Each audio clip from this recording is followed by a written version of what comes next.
this, and I thought I'd do something a little different. Something I haven't done ever, I guess. I'm going to do a Ring of Honor review. It's a joke, of course. I haven't done one in so long. People have been bitching about it. Here we are. I'm finally doing one again. For those of you wondering why I have not done one in so long, it was simply because I wanted to do the King of Trios review first, and then I wanted to do the Ring of Honor reviews after that. And I knew if I did reviews after the King of, before doing the King of Trios review, I'd never do the King of Trios review, and I really wanted to do that review. So that was kind of important to me. So anyways, let's get started with this Ring of Honor 7th anniversary show. We're gonna start with this. This is when I got the 4 DVDs that I got. This was the one of the 4 that I got. I have said this before. I don't buy every Ring of Honor DVD, mainly because I can't afford to buy every Ring of Honor DVD. Ring of Honor does not give me free DVDs, so I cannot, go out there and do that sort of thing. So I get the DVDs I like or that I've heard that are good, and those are the ones that I review. So for those of you wondering why I don't do every Ring of Honor DVD review, there you go. Because I do like supporting the company, so there. Okay, let's get started. We started out with a strange little interview with Bobby Dempsey. I don't usually talk about interviews, but this was Bobby Dempsey calling himself a gunslinger, and that Larry Sweeney. This was when Larry Sweeney was basically going out of the company, and so it's kind of set up with that, and that he had open contracts out there, and he was going to kill Bobby Dempsey. So he was talking about that. Came off kind of strange and odd, but set up for what would happen later tonight. So there was that. It's just kind of strange. Anyways, we had the opening match, which was Rhett, Titus, and Kenny King taking on Roderick Strong and Eric Stevens. Pretty good little tag match. A lot of good tag team wrestling. Kind of what you would expect. Rhett, Titus, and Kenny King kind of being a little bit more athletic, and Roderick Strong being Roderick Strong, and Eric Stevens basically being Eric Stevens. And it was pretty fun. I enjoyed it. Of course, I like tag matches, so I would probably enjoy this more than some people would. So there you go. After that, we went right into Brent Albright versus Claudio Castagnoli. And for those of you that don't like non-finishes and don't understand what non-finishes can be good, perfect example. This was a great non-finish between these two. This is taking place during their feud, and they had a pretty good little match going. And then the time limit expired, so then Claudio wanted 5 more minutes. Not the face, but Claudio wanted 5 more minutes. They got 5 more minutes. Ended in the DQ. You still got a no finish. The fans were happy because they wanted to see more of this. It worked. It was very well done. It was a good match on top of it. Because if you're gonna give the fans a no finish, then the match has to be good. The match has to be entertaining. The fans have to feel like they saw something. That's just kind of my opinion. So I like this a lot. I thought this was very well done. And there we go with that. Then we had Bobby Dempsey versus his mystery opponent. And his mystery opponent wound up being Adam Pearce, which was quite funny. Particularly since this was a complete utter squash. I don't even think this went 30 seconds. Adam Pearce got in some offense, and then Bobby Dempsey just killed him, which was kind of interesting to see. This was kind of the blow-off to this feud, given the fact that Larry Sweeney had been on the outs with the company, so they kind of did this. This was kind of an interesting way to do it, and it was entertaining, and it worked. Ultimately, this would probably be a dud, to be honest, but I wouldn't give it a dud because it was entertaining and it made sense and it worked. It was one of those things. They didn't need to go out there and have a 5-minute match or even a 10-minute match. They just needed to go out there and get and finish the storyline, which is what they did. So this was very well done. This is the type of thing that I usually like, well known. So, these are the types of things that I think people need to do. I always gripe about people going too long in matches when you don't need to go long. This didn't need to go long. They didn't have it go long. It worked. Good stuff in my opinion. Next we had kind of a dream match, I guess. Jerry Lynn versus Mike Quackenbush. Probably not as good as should have been, only because it was just kind of missing something. Jerry's good, but he's not as great as he once was, and Quackenbush, who I think is very good, I'm just not a guy that's just going to go out there and I think have just a phenomenal match with a guy. I think he has to have a guy that he can kind of work off of. And I don't know how many times, if ever, they've probably wrestled each other. I'm sure they have before, but probably not too often. So there was that. This was for what it was. This was really good. I really kind of enjoyed it. There was a lot of, Mike was able to go out there and kind of do his counters and kind of his, counter wrestling and mat wrestling and kind of move for move type thing. And they did some high flying and it was just good. Well, it just didn't have a lot of heat to it. Didn't have a lot of ooh wow. It was just kind of like a match, I guess is what you want. But it was for that it was good. But it was just a match. Two guys going out there having a match. It was kind of fun to see. I liked it. So there we go. Next we had this weird match that they had.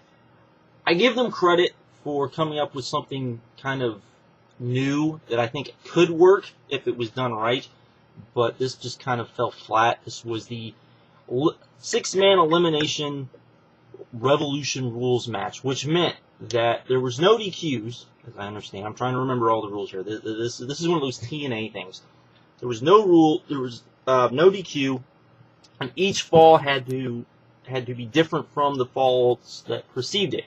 So if you had a pinfall, you couldn't have a pinfall in the next match or the next fall or the next fall.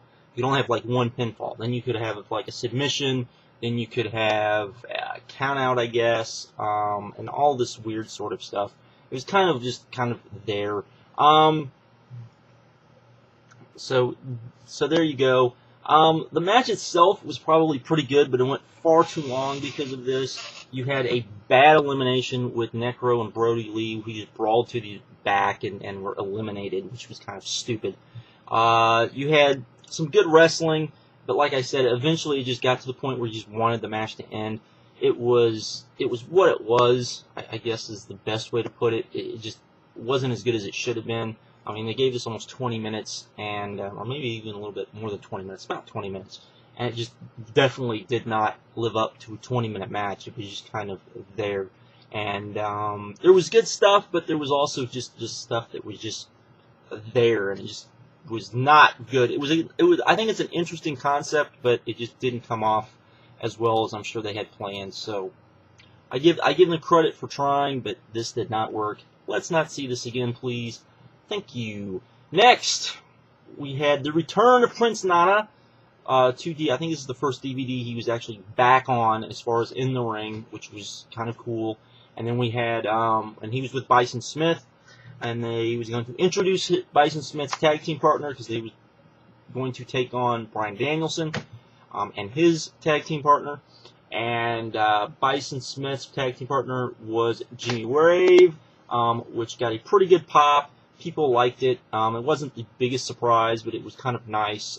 Prince Nana cut this amazingly funny promo using Barack Obama, because the whole premise is Prince Nana got all his money back thanks to the stimulus plan, so he's wearing this Barack Obama shirt and thinking Barack Obama. It was quite hilarious. And then he comes out, Bryan Danielson comes out, and his tag team partner doesn't come out. But first, then they kind of built up about this time where the Lumberjack came out. I know people won't like that. Came out. He pretty much got destroyed by Bison Smith, which was kind of cool. Then after that, Colt Cabana made his triumphant return to Ring of Honor to a big, huge, nasty pop. This was fun. This was one of those matches where you just sat back and enjoyed yourself and just had a blast watching it. Danielson and Cabana just going out there having fun. The wrestling was good. I actually think Jimmy Rave may actually have gotten better while he was in TNA, maybe. I actually kind of enjoyed this more than I have other Jimmy Rave matches when he was in Ring of Honor. If you remember when he was in Ring of Honor, I never really liked Jimmy Rave that much. I actually thought he came off pretty good here. Much better than you would think. So there was that. And it was good. It was a good match. It was a fun match. It was kind of probably what you would expect. Next we had D'Lo Brown versus Jay Briscoe. This was not as good as I had hoped. I thought this would be a good match, and this was just kind of okay, average type of match. They went out there, did some moves. You know, D'Lo is cool to watch in some regards, but he's definitely not as good as a lot of the guys in Ring of Honor, and he kind of just, you can tell, just is not used to the style, I guess. I don't know. He seems out of place in the ring, but he's great as a character, I would say, at least here, and he was when we saw him in Houston, so there was that. This match went about 12, maybe 15 minutes, I guess, and just felt like it went too long. Didn't need to go that long. Was just kind of there, blah. Like I said, I shouldn't say blah, but it was just okay, and I was expecting something maybe a little better from these two. So there was that. Then we had the ROH World Tag Team titles. Kevin Steen and El Generico versus the American Wolves, which this was great. I loved this. This was just a continuation of their feud. They set up the feud pretty nicely, explaining how we got to this point. This was a no DQ match, so there were chairs and all sorts of they actually brought out ladders, maybe a hint of things to come. They set up the tables match, which took place after this. This was a great match. I loved this. They just went out there and just busted ass. It's pretty just amazing. And probably should have been the match of the night, considering everything that happened, and especially since Nigel was hurt, even though he was in the ring with KENTA. And I would just like to say this now, because I think this is probably the first match I have talked about KENTA. KENTA's probably your wrestler of the year by, like, leaps and bounds. Like, he could get hurt now, not wrestle for the rest of the year, and probably would win wrestler of the year. This guy is having an amazing year. And him and Nigel was hurt during this match, and basically he was. I think by this time he had ripped both biceps. I think. I knew one was hurt. I think the other one was hurt too. And KENTA went out there with him and Nigel. And you know, usually when you see guys that are injured, usually the matches just aren't good because guys just can't work around them. Nigel and KENTA worked around. Not only they played with the injuries a lot, you know, KENTA kicking the legs and doing all sorts of strange things, and then Nigel kind of you know using headbutts and other things, so he wouldn't have to use his arms. Really well worked match, really well thought out match. I thought a lot of fun, very good. This was a hell of a match considering how hurt Nigel was, and really it played into it, and it worked, and it was great, and you were like, wow, this is just cool, and really good. Another great match, as is the case with a lot of Adam Pearce shows since he took over Ring of Honor. Now the undercard is okay to good, and then usually the last two matches are great and kind of save the show.